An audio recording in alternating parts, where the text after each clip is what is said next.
Hey everyone. So for this week, I picked three articles and I'm doing the Washington Post editorial. So the first article is called In Wake of Ukraine's War, US and allies are hunting down Russian spies. And basically this article is about like how we caught the latest spy and we caught them in Florida actually. And this article goes over how like the West is winning this information war and like basically stopping these Russian spies from crossing over into the West, since a lot of the nations in the West do not like Russia.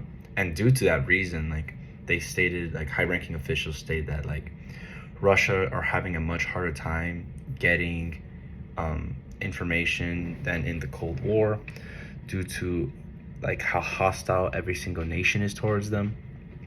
They also stated that Putin wasn't ready for this kind of like um, fight back, because Putin, like, as we stated from before, was like a KBG uh, operative, and he was like in the Secret Service basically for Russia for a long time, the secret police.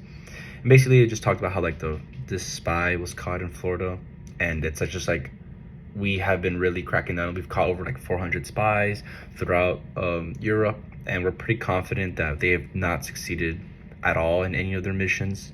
Although Germany is one of the few in this article that state like they have gotten some information, but overall they've been kind of held at like a standstill, and they've just been held back. So basically, Putin doesn't know like what the next intentions are of the West, like in terms of like military planning and other important information that is very detrimental to the war. So now to the next article is about the death of daughter Noemi Gonzalez, sets off parents to sue Google, right, in the Supreme Court. So basically, the daughter was Noemi Gonzalez, and her parents are gonna sue Google for the uh, for allowing the algorithm to promote videos on having the Taliban, or no, not the Taliban, well, having these terrorists be recruited into doing these things. And basically, their daughter was murdered in the terrorist attacks in Paris, the shootings in 2015.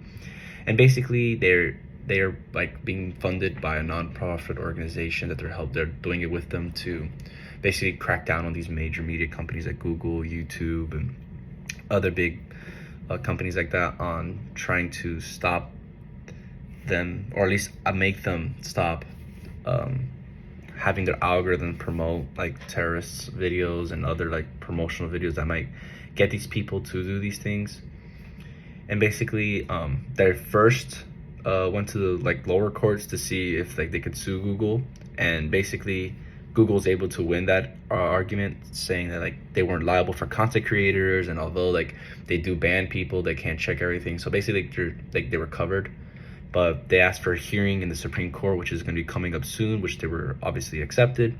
So now the Supreme Court is going to make a huge decision making, and this could have huge ramifications and impact on these companies, because basically the argument for Google, like I said before, was that they're not liable for their content creators and such. And the argument for the reason why they're selling, as I said before, was that they're allowing their algorithms to recruit terrorists by allowing it to be on people's feeds.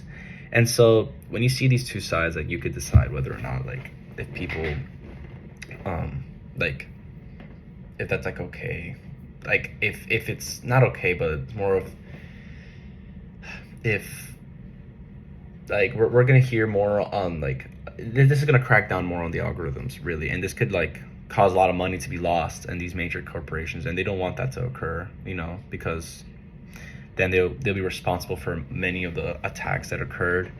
So yeah. And now for the final and most important one I thought of the week, that also relates to our documentary of the week, is the deepening chill of Afghanistan's second Taliban winter. And basically this article follows a whole family, and not just a family but also an organization. They spoke to a non-profit organization, and it speaks on how terrible Afghanistan gotten since the Taliban's taken over. And basically this family talks about how like they don't have any food, and that their house is in shambles due to the fighting and the war. And basically, like, this mother talks about how, like, to keep warm is so difficult because they don't have any like anything to heat themselves up with. Like, they're using rags and using destroyed furniture and other terrible, like, pieces that they find or anything broken. They try to, like, keep themselves warm.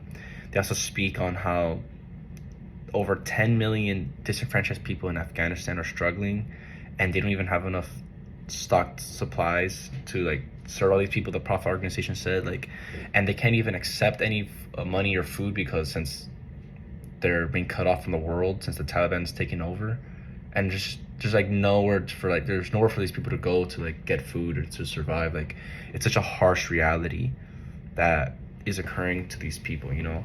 And it makes you really wonder, like,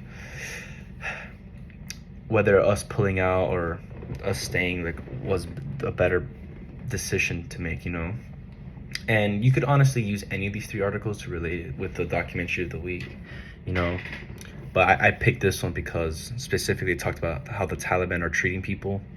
And there's been a lot of outcry also on how the Taliban basically, they have banned women from working at the factories as well. So a lot of the people, although they are afraid of the Taliban, have actually spoken out against this, and other countries are furious about this, and they're really putting down, like, a crack on the people there.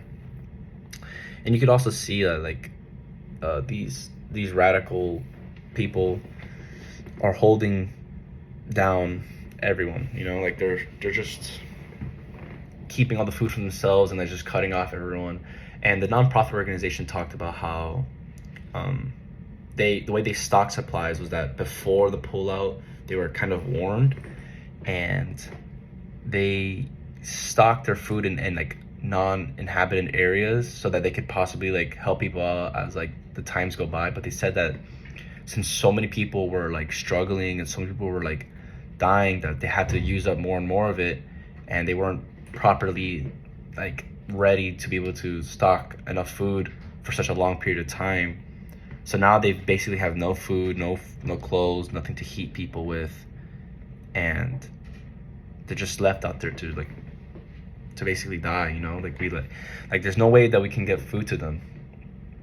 So it's a tough winter that's going to be occurring on these people. So yeah, these are my 3 articles of the week. Thank you all for listening. My name was Michael Orbesa, and mine was based off the Washington Post. And yeah.